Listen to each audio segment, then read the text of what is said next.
And then what went into crafting your presentation? Because really, what Manny and I talked about just a little bit ago was that it was really the presentation and the storytelling and the graphics and the word choices. And I'm going to ask you to kind of go through your presentation, but that's what really sealed the deal. Why I think it really resonated, not just intellectually, mentally, but also kind of in soulfully and emotionally and tugged at the heartstrings. What went into the presentation? Walk us through that. How'd y'all get to that point? I think where we started was, okay, how do we transition from Pioneer to Forge?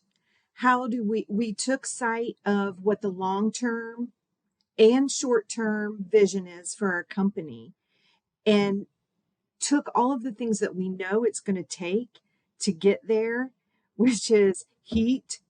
There's going to be a lot of pressure in the process. Like there's probably going to be some discomfort, but in all of our experience at Broad River Retail for any year, we know that when those conditions are present, we come out on the other side much stronger, much better, and in a form that maybe we didn't even imagine when we started the process. Well said. Carl or Corey? We didn't want to explain the word right away. We wanted people to feel it first. And to Lynn's point, we were up against an incredible word. The word pioneer from last year was the storytelling behind that, I think, set the bar. And so we knew we were up against it. Like Will and all of them, like they did an incredible job. And so we were careful with the language. We wanted to avoid anything that felt trendy or inflated. And you're right, the graphics.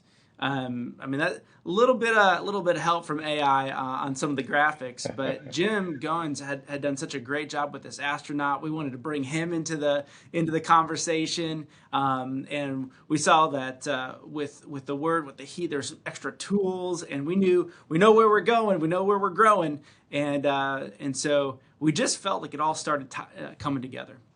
All right, okay, and Corey. And just as I was sharing, very much what Lynn shared about, heat, pressure, but one of the pieces that we all kind of knew that they had to have a purpose, being that we're an intentful organization. So really making sure that this word are really attached to the organization. I think it's more than just a word, right? It's something that kind of unifies and everyone galvanizes around it. But we kind of knew we were onto something there with that. So as Carl shared, we did use a bit of technology there to trying to kind of aid us in kind of optimizing and advancing our presentation. Yeah, that's being smart, right? Work smarter, not harder. Use thought partners and use today's tools, to help you present. And so it did galvanize those of us in the room, and it was a democratic approach, and we all felt it. Thanks for listening to Stories from the River. To check out more episodes, visit storiesfromtheriver.com.